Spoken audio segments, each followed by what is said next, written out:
नमस्कार मेरे प्रिय विद्यार्थियों, कैसे हैं आप लोग। आशा करता हूं आप लोग स्वस्थ होंगे और प्रसन्न भी होंगे। जी हाँ, सबसे पहले मैं हिंदी एजुकेशनल चैनल में आपका स्वागत करता हूं। जी हाँ, आज मैं आपके समक्ष उपन्यास सम्राट व कहानी सम्राट मुंशी प्रेमचंद कृत गबन उपन्यास के उद्देश्य को लेकर आपके समक्ष उपस्थित हुआ हूं। जी हाँ, मैं इस वीडियो के माध्यम से यह बतलाना चाहता हूं कि मुंशी प्रेमचंद कृत गबन उपन्यास का क्या क्या उद्देश्य है। मुंशी प्रेमचंद ने इस उपन्यास के माध्यम से हमें क्या क्या बताना चाहा है। तो आइए समय नहीं लेते हुए मैं इस वीडियो को शुरू करता हूं। इसे आप ध्यान देकर सुनने की कोशिश कीजिएगा। जी हाँ, मैं शुरू करता हूं उपन्यास सम्राट व कहानी सम्राट मुंशी प्रेमचंद कृत गबन उपन्यास का उद्देश्य या संदेश या प्रतिपाद्य या फिर प्रयोजन। जी हाँ, कोई भी रचनाकार जब किसी रचना को मूर्त रूप देता है तो उसका कोई न कोई उद्देश्य अवश्य होता है। चाहे वह उपन्यास हो या कहानी, कविता हो या फिर नाटक, उसका कोई न कोई उद्देश्य अवश्य होता है। बिना किसी उद्देश्य के रचना दरअसल निष्प्राण हो जाती है। इस दृष्टि से यदि गौर किया जाए तो कथा सम्राट व उपन्यास सम्राट मुंशी प्रेमचंद कृत गबन उपन्यास एक उद्देश्य प्रधान उपन्यास है और मुंशी प्रेमचंद जी की सभी रचनाएं स्वदेश प्रधान होती भी है। इस दृष्टि से यदि गौर किया जाए तो कथा सम्राट व उपन्यास सम्राट मुंशी प्रेमचंद जी की सभी रचनाएं स्वदेश पूर्ण होती हैं और इसी श्रृंखला में गबन उपन्यास भी एक उद्देश्य प्रधान उपन्यास है। इस उपन्यास के माध्यम से मुंशी प्रेमचंद ने कई महत्वपूर्ण विषयों को हमारे सामने रखने का प्रयास किया है, जिसमें उन्हें पर्याप्त सफलता मिली है। जी हाँ, गबन, कथा सम्राट व उपन्यास सम्राट मुंशी प्रेमचंद कृत एक श्रेष्ठ सामाजिक तथा एक यथार्थवादी उपन्यास है। सच पूछा जाए तो गबन उपन्यास की कथा एक मध्यवर्गीय परिवार की समस्या प्रधान कहानी है।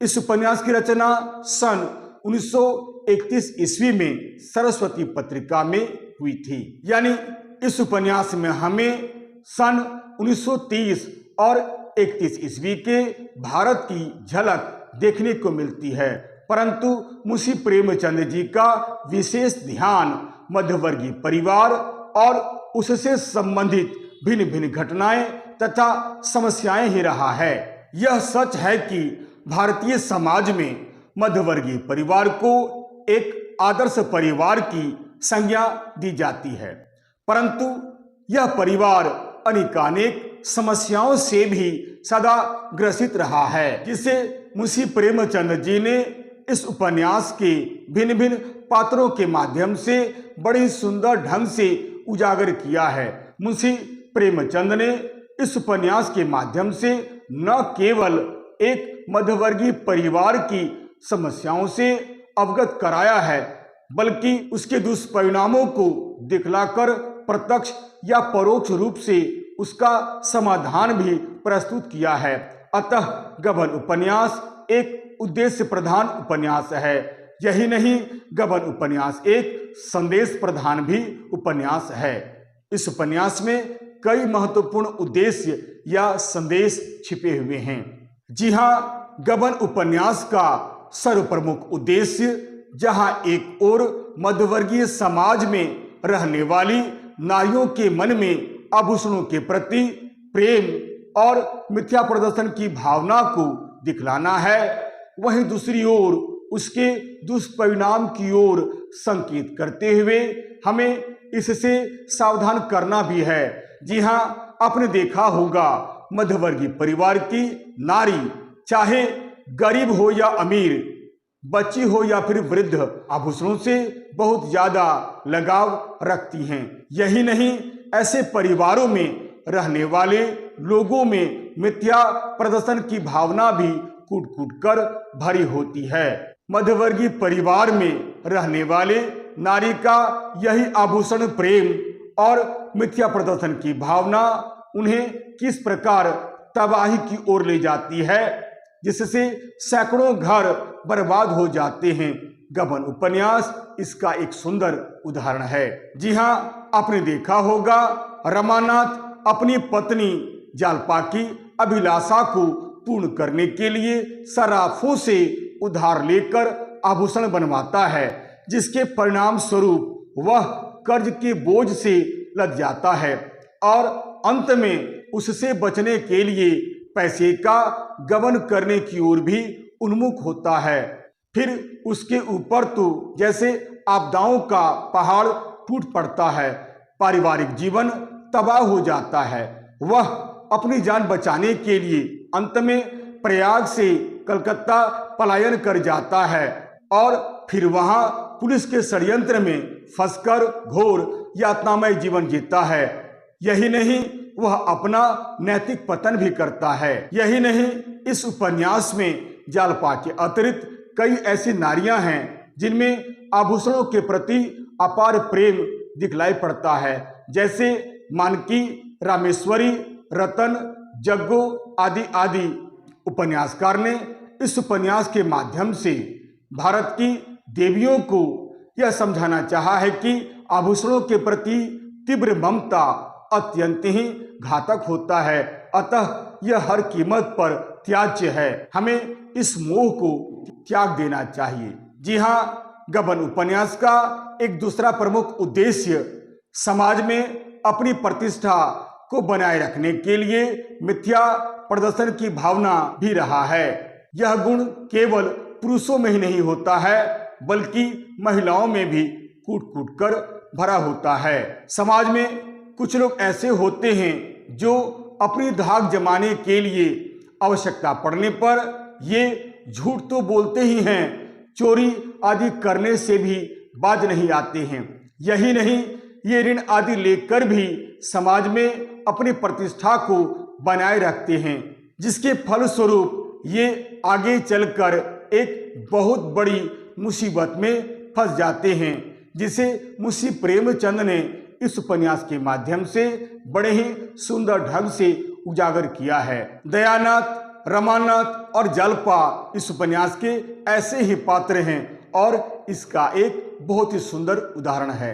दयानाथ समाज में अपनी प्रतिष्ठा को बढ़ाने के लिए अपने पुत्र रमानाथ का विवाह अपनी आर्थिक क्षमता से बढ़कर करते हैं, जिससे वे ऋणी हो जाते हैं और फिर इससे बचने के लिए रमानाथ को ही अपने घर में चोरी करने के लिए विवश होना पड़ता है।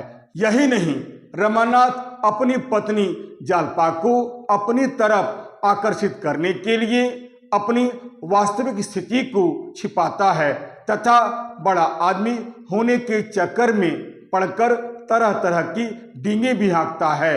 यही नहीं, वह जालपा को खुश रखने के लिए ऋण लेकर गहना बनवाता है, जिसके फलस्वरूप वह आगे चलकर कर्ज के बोझ तले दब जाता है और अपनी जान बचाने के लिए अंत में घर छोड़कर भाग जाता है और फिर कलकत्ता में पुलिस के चंगुल में फंसकर यातनामय जीवन जीता है। जालपा भी कहाँ पीछे रहती है। जालपा भी रमानाथ को नौकरी मिलने के बाद बड़े बड़े लोगों से मित्रता कर लेती है, ऋण लेकर अपने पति से गहना बनवाती है, जिसके फलस्वरूप रमानाथ को कर्ज लेना पड़ता है और फिर आगे चलकर रमानाथ अनेक तरह की मुसीबतों के बीच घिर जाता है। अतः हमें कभी भी झूठी शान दिखलाने के चक्कर में नहीं पड़ना चाहिए। हमें कभी भी आय से ज्यादा व्यय नहीं करना चाहिए। हमें उतने ही पैर फैलाने चाहिए जितनी की चादर हो। रमानाथ और जालपा के साथ जो घटनाएं घटी थी वह सब इसी का परिणाम था। यानी हमें झूठी शान दिखलाने के चक्कर में हमें कभी भी आय से ज्यादा व्यय नहीं करना चाहिए। भारतीय मध्यवर्गीय समाज की इन खूबियों के साथ साथ इन तथ्यों को उजागर करना भी गबन उपन्यास का एक प्रमुख उद्देश्य रहा है। वृद्ध इंदुभूषण वकील और नवयुवती रतन के विवाह को दिखलाकर मुंशी प्रेमचंद ने अनमेल विवाह को समाज के लिए हितकारी नहीं बतलाया है, बल्कि इसका खुलकर विरोध किया है। रतन अल्पायु में ही विधवा हो जाती है और अल्पायु में ही उसकी मृत्यु हो जाती है। कानून के क्षेत्र में भी हिंदू विधवा की स्थिति कितनी दयनीय है, इस तरफ भी मुंशी प्रेमचंद ने हमारा ध्यान आकर्षित किया है। रतन, जिसके पति की संपत्ति पर पूरा अधिकार था, पति की मृत्यु के बाद पूरी तरह से वह असहाय हो जाती है और उसके पति की विशाल संपत्ति पर उसके भतीजे मणिभूषण का अधिकार हो जाता है। उपन्यासकार लोकमानस को जागृत करके यह कहना चाहता है कि पति की संपत्ति पर पत्नी का वैधानिक अधिकार होना ही चाहिए। उसे पति की संपत्ति के अधिकार से वंचित करना एक तरह से उसके साथ अन्याय करना है। यदि पति की मृत्यु के बाद रतन को यह अधिकार मिल जाता तो न तो वह बेसहारा होती और न ही समय से पहले इस दुनिया को छोड़कर चली जाती। मुंशी प्रेमचंद ने इस उपन्यास के माध्यम से तत्कालीन समाज में व्याप्त पुलिसों के आतंक और हथकंडों को भी बड़ी सुंदर ढंग से उजागर किया है, जो इस उपन्यास का एक प्रमुख उद्देश्य रहा है। चूंकि इस उपन्यास की रचना उस समय हुई थी जब भारतवर्ष स्वाधीन नहीं था, चारों तरफ स्वदेशी आंदोलन की चर्चा चल रही थी। उपन्यासकार ने इस उपन्यास के माध्यम से उस समय के वातावरण को बड़ी सुंदर ढंग से उजागर किया है। अतः राष्ट्रीय चेतना का चित्रण करना भी इस उपन्यास का एक प्रमुख उद्देश्य रहा है, यानी राष्ट्र की आर्थिक, धार्मिक, राजनीतिक स्थिति का चित्रण करना भी निस्संदेह इस उपन्यास का एक प्रमुख उद्देश्य रहा है। इसके अतिरिक्त इस उपन्यास का उद्देश्य तत्कालीन समाज में व्याप्त भिन्न भिन्न प्रकार की समस्याओं को दिखलाकर उसके दुष्परिणाम को दिखलाना तथा उसका एक समाधान भी प्रस्तुत करना रहा है। जैसे विधवा जीवन की समस्या, यहाँ जौहरा और रतन की ओर संकेत है। विदेशीपन की नकल, राजनीतिक समस्या, उद्योगपतियों के अत्याचार की समस्या, यहाँ देवी दिन के पुत्र का मारा जाना संकेत है। आर्थिक समस्या, उच्च वर्ग के द्वारा किया गया दान का पाखंड इस उपन्यास के माध्यम से, जिसे मुंशी प्रेमचंद ने बड़े ही सुंदर ढंग से उजागर किया है। यही नहीं, इस उपन्यास के माध्यम से वकीलों और डॉक्टरों की स्थिति, स्वदेशी विदेशी की समस्या, मिल मालिकों की दोहरी नीति, अछूतोद्धार की समस्या, पारिवारिक समस्या, वैश्यावृत्ति जीवन की समस्या, दहेज समस्या, रिश्वतखोरी की समस्या, जात पात की समस्या, संयुक्त परिवार की समस्या आदि आदि कई समस्याओं को मुंशी प्रेमचंद ने इस उपन्यास के माध्यम से, भिन्न भिन्न पात्रों के माध्यम से बड़े सुंदर ढंग से उजागर किया है, जो इस उपन्यास का एक प्रमुख उद्देश्य है। इस तरह हम देखते हैं कि मुंशी प्रेमचंद कृत गबन उपन्यास का उद्देश्य चाहे जो कुछ भी रहा हो, परंतु इस उपन्यास का प्रमुख उद्देश्य मध्यवर्गीय समाज में रहने वाली नारियों के मन में आभूषणों के प्रति प्रेम और मिथ्या प्रदर्शन की भावना को दिखलाना है। वहीं दूसरी ओर इसके दुष्परिणामों की ओर संकेत कर हमें सावधान करना भी है, जो हमारे मध्यवर्गीय समाज को विनाश की ओर ले जा रहा है।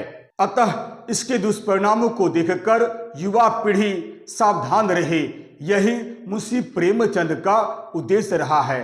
कुल मिलाकर यही कहा जा सकता है कि गबन एक ऐसा समस्या प्रधान उपन्यास है जो कई महत्वपूर्ण उद्देश्य को लेकर चला है, जिसे उपन्यासकार को जन जन तक पहुंचाने में पर्याप्त सफलता मिली है। आशा करता हूं आप इस वीडियो के माध्यम से गबन उपन्यास का क्या उद्देश्य है, क्या संदेश है और क्या प्रतिपाद्य है, इसे आपने अच्छी तरह से समझ लिया होगा। आपने यह भी जान लिया होगा कि मुंशी प्रेमचंद ने आखिर इस उपन्यास की रचना क्यों की थी और इस उपन्यास के माध्यम से मुंशी प्रेमचंद ने लोगों को क्या संदेश दिया है। आशा करता हूं यह वीडियो हर प्रकार से आपके लिए उपयोगी सिद्ध होगा। यदि आपको यह वीडियो अच्छा लगता है, उपयोगी लगता है तथा समझने योग्य लगता है तो आप इसे लाइक करें, शेयर करें और सब्सक्राइब करना बिल्कुल नहीं भूलें। तब तक के लिए नमस्कार, धन्यवाद।